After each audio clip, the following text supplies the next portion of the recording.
When I first started doing videos for Big D's entertainment rankings and reviews, I actually reviewed this special back to back with another Thanksgiving special. Thanksgiving that almost wasn't. I may re-review that sometime down the road, but for now, I'm going to re-review the other special I did with that one, which is actually celebrating its 50th anniversary today. Can you believe it? Here's a re-review of A Charlie Brown Thanksgiving. Good grief. This is Big D's Entertainment Rankings and Reviews.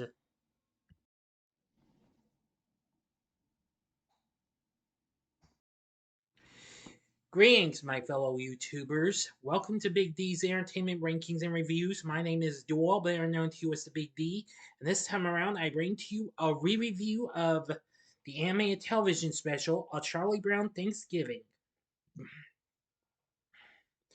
produced by Lee Mendelson Film Productions and Bill Melendez Productions.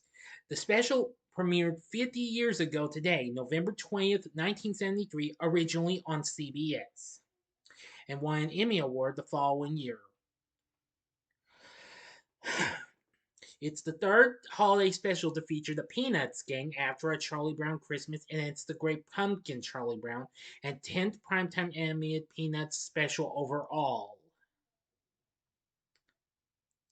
Anyway, this time around, it's gonna be a real big, well, how should I put it to you this way? Kind of a strange kind of Thanksgiving feast that goes for Charlie Brown and the gang before Charlie Brown has to go to his grandmother's. Well,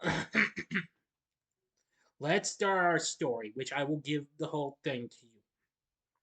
In a cold open cameo, Lucy entices Charlie Brown to kick her football. He at first refuses, suspecting that she will pull it away as always. But she convinces him that kicking the football is a traditional bit for Thanksgiving. So he decides that Lucy would never pull it back on national holiday, and so I'm gonna kick that football all the way up to the moon, and then you guessed it, ends up getting to see landing flat on his back once again. We go to our intro with the Great Thanksgiving theme composed by the late great Vince Guaraldi. Well, apparently, Sally's gotta write something on Miles Standish. Well, and apparently Charlie Brown is trying to, well, explain a little something as best he could until Linus comes along.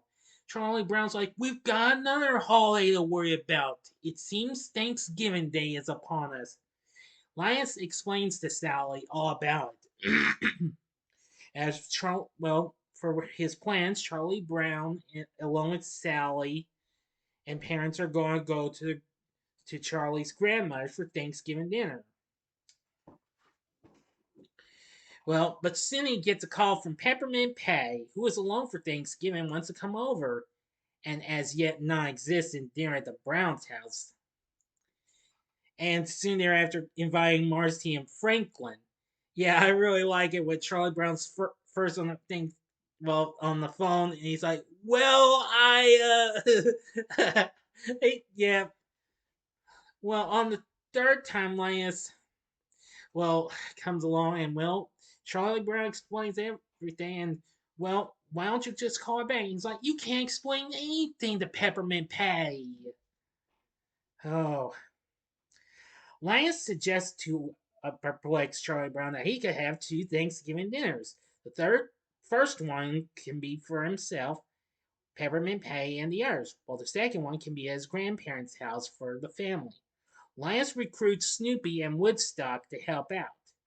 So, as we hear the song Little Birdie, Snoopy sets up a ping pong table and chairs.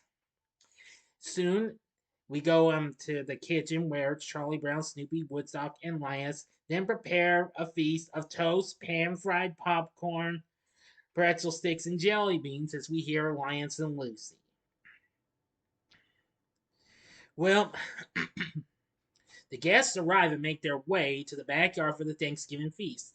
Linus leads the group in a prayer that details the first Thanksgiving in 1621, and then Snoopy serves up the feast. But as you can imagine, Peppermint Patty's outraged by this abnormal meal. Like, what's this? A piece of toast? A pretzel stick? Popcorn? What kind of blockhead cooked up this meal? It's like, where's the turkey, Chuck? Where's the mashed potatoes? Where's the cranberry sauce? Where's the pumpkin pie? Oh, sorry, I couldn't help myself. Oh. So Pay dejectedly leaves the table. Marcy then asks, well, no, not Pay, I mean Charlie dejectedly leaves, while Marcy then asks Pay whether Charlie Brown invited her or if she just invited herself. Sorry about that mix up. I got a little tongue tied and got a little baffled after going on what Pay said. Apologies. Well, since it was Peppermint Patty who showed up, come to her senses, she asks Marcy to apologize to Charlie Brown on her behalf, unintentionally paralleling the courtship of Miles Standish. Now I'll go to the last bit. Fast forward to this video to avoid the spoilers, okay? As I count down, if you've seen this special, continue. Okay, you've been warned. Marcy reluctantly agrees, but Peppermint Patty soon follows and apologizes to him herself. Following this, the grandfather clock rings 4 times. Well, I gotta say, once Pat, before that happens, Patty and Charlie Brown shakes hands, and that's when it's like, "You're holding my hand, Chuck. You sly dog, you." Okay, back to the story. It says 4 o'clock according to the clock, and Charlie Brown is reminded that he and Sally are due at their grandmother's as they are supposed to leave at 4:30.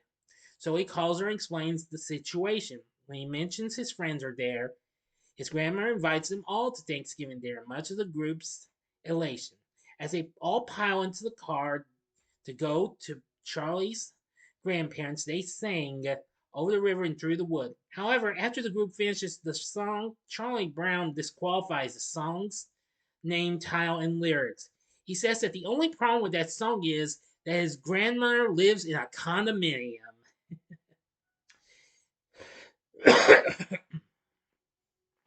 Snoopy and Woodstock go to the doghouse and cook up their own traditional Thanksgiving meal. Then they break the wishbone, which Woodstock wins, and over the end credits, the two devour dessert, which is pumpkin pie. End of story. So, what did I think of a Charlie Brown Thanksgiving? I'm going to say I love this special. This is easily one of, if not the greatest Thanksgiving animated specials there ever was.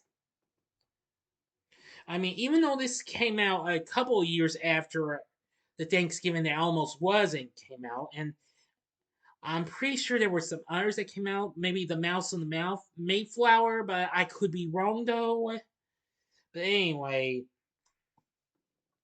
I really did like it for what it had to offer. Its voice acting cast is really good. That now we have Todd Barbie voicing Charlie Brown. Peter Robbins does the screaming voice through archives.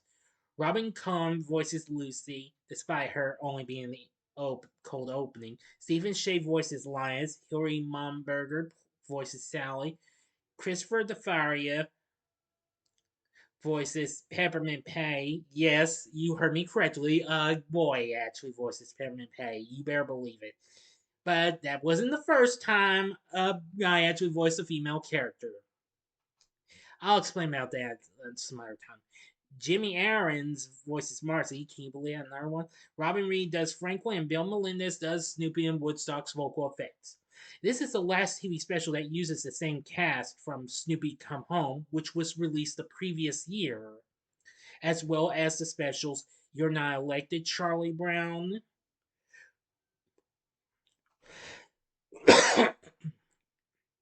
which came out the previous year, and There's No Time for Love, Charlie Brown, which premiered earlier that year in '73. The next television special, Kahn, DeFaria, and Momberger would be succeed in their respective roles by Melanie Kahn, Robin's younger sister, Donna Foreman, and Lynn Mortensen, respectively. Anyway, I do like the soundtrack, which of course is done by um, Vince Guaraldi. It's just so incredible. Actually, Guaraldi actually does the the singing for Little Birdie. As a matter of fact, according to my source. Now I didn't know that. Anyway, it has been released on physical media numerous times, going from independently going to Paramount and then more recently to Warner Brothers. Now, of course, CBS aired this for numerous times, except for 1982, 83, and 88, and then the last time they showed was in 89. Disney Channel and Nickelodeon returned the special for re-airing in the 90s. And then it moved along with the rest of the Peanut specials to ABC in 2001. And then continued until 2019. Then after that, no longer on TV. Well, except at times PBS and PBS Kids aired it for a couple of years. But unfortunately, they no longer renewed it. And as of last year, it was never seen on TV again. So you have to see it on Apple TV Plus. But anyway, it's a Charlie Brown Thanksgiving. You cannot go wrong with this special. I do love it. It's definitely a great special, and I would highly recommend it. And I'd recommend your kids watch it too. You'll definitely love it. If you're into the Peanuts gang, or if you like their specials like Charlie Brown Christmas or it's the Grand Pumpkin Charlie Brown, and you'll feel right at home with a Charlie Brown Thanksgiving, definitely. So, what did you think of a Charlie Brown Thanksgiving? Let me know in the comment section below. If you liked the video, click the like button, subscribe, and be a part of the Big D Nation.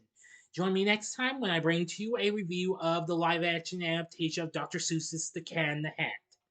So, and if you enjoy this, consider checking out my reviews for some of these movies with the Peanuts gang. In the upper left-hand corner is my review of A Boy Named Charlie Brown from 1969. The upper right-hand corner is my review of Snoopy Come Home, which came out a year before the special in 1972. Or go to the bottom left-hand corner and see my review of the computer animated Peanuts movie from 2015. And the bottom right hand corner is the button you can click to subscribe. If you like rankings and reviews on movies, TV, music, video games, etc., then I'm your guy. Thanks for watching. Until next time, I'm the Big D saying, see ya.